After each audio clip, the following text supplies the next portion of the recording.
You ready, dog? I'm ready. What's up? I'm live again for another episode of Martial Arts Movie Mondays. I'm your host, Bobby. With me is my best pal, Vader. You can't see because he's laying right here, but I'm sure at some point he's going to pop up and be like, "What's up, fellas?" If you've never been on the show or seen this show before, I do a deep dive in one of my martial arts flicks back here. We talk about it, talk about the movie itself, some ins and outs, fun stories about it, and there he goes, as well as maybe how it impacted my own personal martial arts journey or just my life in general. So we'll see what happens today. But before you do that, don't forget, please hit that subscribe button here and head over to our Facebook page at Hollywood Matrimony. And of course, our normal website, HollywoodMatrimony.com, where we have all kinds of giveaways, movie reviews, news, all sorts of things. So today we're diving into a later film. Last week we talked about Jackie Chan, Rumble in the Bronx, a little older film. This one still 20 years ago, but we're diving into the 2000 film Romeo Must Die. All right, Romeo Must Die. Now this movie has a lot of firsts in it, if you will. Before this movie was made, not a lot of people knew who Jet Li was. He had a huge career in the Asian film market. I had followed him in a few things because I was obsessed with all movies. And then he made his big U.S. debut as the villain, or one of the villains, in Lethal Weapon 4. And got huge praise of being kind of the silent assassin type thing. And it was one of the first films, if not the first film, that he played a bad guy. So after the success of that movie, which the success of the movie was obviously wasn't just Jet Li, but he was highly praised for the movie, if I remember correctly. I think it's Joel Silver. Yeah, because it was Silver Production. So yeah, Joel Silver decided to give Jet Li a chance because he was popular. And Romeo Must Die served as his first lead role in an American film. It also spawned kind of an interesting trilogy of sorts. It's not a trilogy in the sense of, it's kind of like the Ninja trilogy we've talked about before, where it's a name alone ninja, and Sho Kosugi appears in all of them. There's a trilogy, and it's from the director. I never can say his name right. It's Andrzej Bartkowiak. I believe he's Polish. But he directed this. He was a cinematographer, and then he did this film as well. But there's like a trilogy, which we'll talk about. And I think over the next couple of weeks, we're going to do the other two films too. But this also was the first film to star the late Aaliyah. If you don't know who Aaliyah was, she was a singer and was pretty huge. They wanted her, I believe, they wanted her to be in the Romeo and Juliet movie with Leonardo DiCaprio instead of, I think it was Claire Danes. But she turned it down, if I remember the story correctly, because she didn't think that was ready for her to make her acting debut. But since then, she went on. She did this. She did Queen of the Damned. I don't know if she did anything other than those two, because sadly, she passed on. I want to say it was like a plane crash that she died in. I think it was. I don't remember for sure, but yeah, she passed away. So in the supposed trilogy that I'm going to talk about, she was actually supposed to be a part of that as well in some of the other movies, and of course, never came to be. So anyway, 2000 Romeo Must Die. This is actually a remake of Romeo and Juliet, ironically enough, but in the modern times in a martial arts theme. So it's not the same story, obviously, but in here it's about two warring crime organizations. You have this African American organization, you have this Asian organization, and they're fighting over various business deals. And Jet Li's character is he a cop?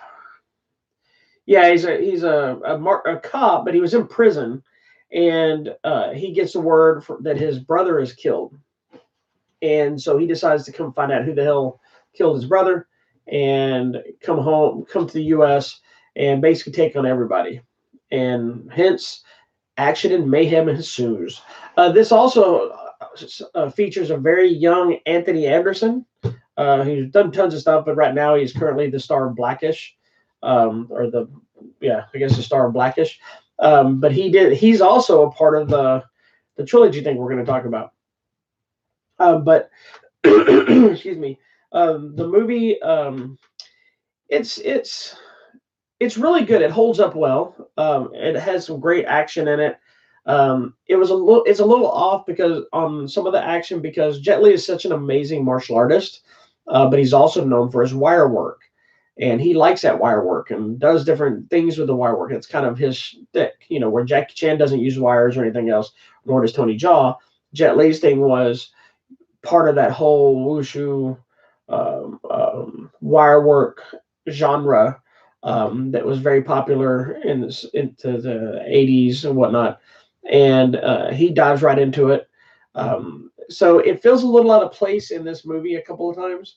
But because Jet Li does this and that's part of his thing, it works and you accept it and you move on. But they used him to a good thing because he doesn't talk a whole lot, but when he does, you get a bunch of different feels of him. You get the morose, angry, I'm going to kill everyone in the room guy. You get the kind of joyful happiness because he's made friends.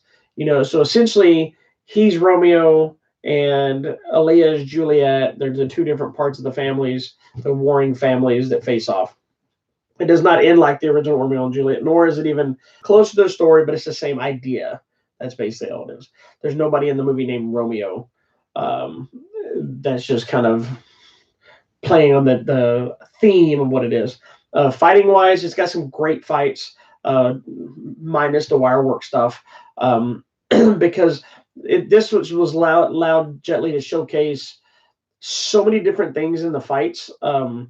Like he goes to this hardware store when he first gets to the U.S. and he buys zip ties and he buys crowbars and all these different things that he buys because he's gonna, power tools and he's gonna do all this different stuff to people. And so there's one fight scene in like this little alleyway where he's using the zip ties, and as he's blocking and hitting people and twisting, he's zip tying them together, and then he's using people's belts to tie them up and hog tie people, and their pants are falling off, and it's kind of funny, but it's pretty impressive to just the choreography. To my surprise, at the time I didn't know anything, but knowing and being a fan of Anthony Anderson now, it's always funny seeing him because he's right in the middle of those fights taking off. And then they even have a football game, it's like a friendly park football game, that Jet Li gets a part of, that throws in some martial arts, kicking and flying around and whatever that adds to the mix. Makes a lot of fun. It's not overly campy. Excuse me. Sorry. It's not overly campy, but it is. It's campy because of just what they do with it, not by design. It's not supposed to be funny. You dive into it, you accept it. It's now, surprisingly, Jet Li and Aaliyah have pretty good chemistry in this. You never really buy them as a couple, but they also don't sell them as a couple. They sell them as two people dealing with some things and find each other and become friends. So there's never that moment where they make out or anything like that. But instead, it's just two people that are friends that are there for each other and are helping each other out to get through this issue and also protect each other. There's a great fight with Jet Li facing off against this female, and he's like, I can't hit a girl. And Aaliyah comes into the mix, but instead of trying to suddenly make us believe that she's this badass fighter, Jet Li uses Aaliyah as a weapon and starts flinging her around, making her kick the person and hitting her with her own feet, all these kind of things. So it makes it where it's two females fighting, but it explains away the ability to fight, so that we don't have to suddenly believe Aaliyah went from just being a shop owner and a mobster's kid to being this badass karate people, which in most movies, that's what they would have done. In this one, they something creative that's kind of fun to watch, but also works, and it works. On a personal level, I was already pretty heavy into the martial arts by the time this came out, so I was more excited that the world was going to start experiencing Jet Li even more than Lethal Weapon 4. I had lost my mind when I found out he was going to be in Lethal Weapon 4, but this also made it where we started getting more American releases of his other movies. The Once Upon a Time in China series, Fist of Legend, The Bodyguard, all these movies. And then, in a sense, he went for years churning out different ones that kind of like with the one that, although it wasn't his introduction, it kind of helped push the one and War pushed Jason Statham more on the world, which was a great duo, martial arts duo for a while. We'll talk about those on the show at some point, I'm sure. Um, Now, what I found, what the personal connection I have this first is this is one of the, I don't think it was a first, but this was a movie that me and my now wife, the missus, we saw on an early date when beginning of our dating. So, you know, we saw it, the movie together. And I don't remember if we were dating yet, if we were still just friends, because we were all friends in a group with my previous wife, and then when I got separated, me and my wife, if you haven't ever heard the story, my current wife, we kind of started dating by accident. We were just friends hanging out with other friends, and then one day it was just us. It was after I was separated, and got decided to get divorced, and then over time we just kind of stuck together. So this is a movie that we saw together. Um, it's a very, very, very memorable night, just because of the it was a date night kind of thing, I believe, because I remember some stuff with this movie. I'm pretty sure it was a date. But anyway, doesn't really matter at this point. But so that holds a special place in my heart, this movie, because it is connected to the marriage of my wife. I also have a poster of this movie in my home dojo outside in the garage that I have set up. So yes, I have a full-on dojo here, or dojang, depending on what you want to refer to it as. Complete with wooden dummy, punching bags, speed bags, weapons, weights, anything you need, it's here. And my Romeo Must Die poster right next to my Haywire poster, and Ong Bak, and not Lionheart.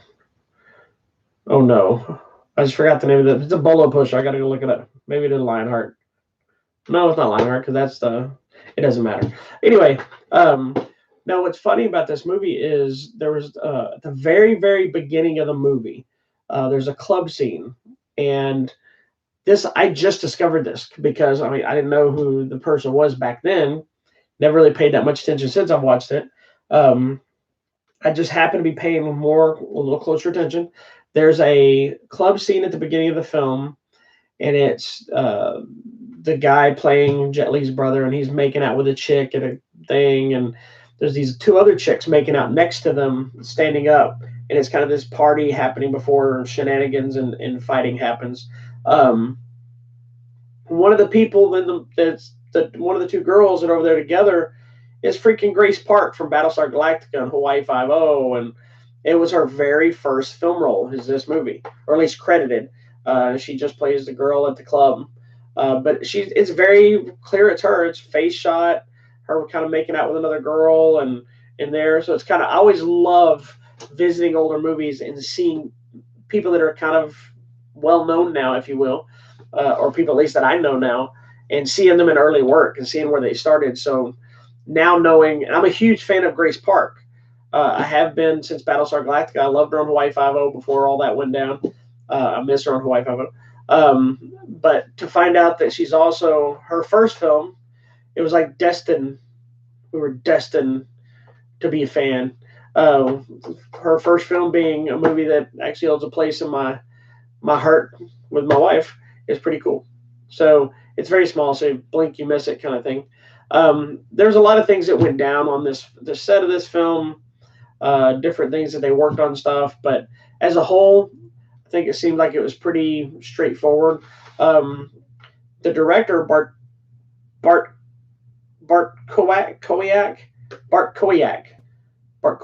is, I think that's how you say his last name. What I was talking about the trilogy thing earlier, he also directed Exit Wounds. So this movie, hold on, let me back up. This movie has a very small part with DMX at the very beginning. He's not a major character in the movie. He just has this little quick, couple of quick little scenes in this club. He's the owner of the club, I believe, or he works the club, whatever. But suddenly it's like DMX. You're like, hey, here's DMX here. Then right after this movie, the same director directed Exit Wounds, which is Steven Seagal and DMX and Michael Jai White, which is one I love. Vader Hush. And then after that, he jumped after he did a TV movie. The other part of, per se, the trilogy it would be Cradle to the Grave, which is DMX and Jet Li and Martin Dacascos. And I believe Anthony Anderson is in all three of them. And I believe the last two, I believe Exit Wounds and Cradle to the Grave also have Tom Arnold in it. It has sequences with, and all these guys are playing different characters, if I remember correctly. But I remember seeing them like they connect, like a shared universe ideal, which I always thought was clever. I always wish they'd just been sequels to each other. But Jet Li's only in Romeo Must Die and Cradle to the Grave. But they're all great. So I'll probably stick to the rule of this and dive into the other two as we go through the weeks. That way they stay in, say, the second part and the third part of the trilogy. And I may just even label it as the Bartkowiak. It's Andreas Bartkowiak. I think that's how you say it. That's what I'm going with. I don't know if it's right. So if on the 1,000,000 to 1 shot he sees this, if he's still alive, I believe he is. Let's look. If he wants to correct me and tell me the right way to say it, I believe it looks like he's still alive. He can correct me and tell me if I'm saying it right or wrong. And that's it. So that's all today. Romeo Must Die. It's a great movie, great action. It's fun. This is the Warner Brothers DVD. I don't know if I'm assuming they probably put it on Blu-ray as well. I don't have it, but it's got a bunch of bonus features about the action and whatnot. I believe. No, I think it's the other movie when they made the Jet Li video game. But anyway, there was all kinds of nonsense. I don't know, because I know after this, it's from the producers of The Matrix or whatever. But I know they originally wanted Jet Li in The Matrix, but he didn't do it. He turned it down. So anyway, Romeo Must Die is available now from Warner Brothers. If you can find it on Blu-ray, find it. If you haven't ever seen it, check it out. It's a fun martial arts movie. Romeo and Juliet twist. Brought love between me and my wife because we were together there at the theater, embraced. Anyway, that's all I'm going to have today. It was kind of a short one. So next week we may just dive into Exit Wounds, the second half of the not really trilogy that I want to refer to it as, with Steven Seagal and DMX, and we'll talk about that next week. So don't forget, show up tomorrow for all new episode of TV Tuesdays. Me and the wife, Mrs. will dive into various TV shows, new and old, returning, whatever that we're watching right now. It will be a night show because she has meetings and stuff all day tomorrow, so she will not be here at Blakey Manor to be able to do the show during the day. So you'll have to just catch it at night. And then join us on Sunday for an all-new episode of Hollywood Matrimony Live. Lord have mercy, I'm tired. Excuse me. Hollywood Matrimony Live. This week we'll be discussing Fantasy Island, Sonic the Hedgehog, and whatever else we happen to watch through then. So please, please, please hit that subscribe button. If the other button shows up, hit it. Watch whatever trailer pops up. And above all else, make sure you be nice to each other. And always, always, always keep your hands up. I'll talk to everybody next time. Peace and love. Peace and love. Bye.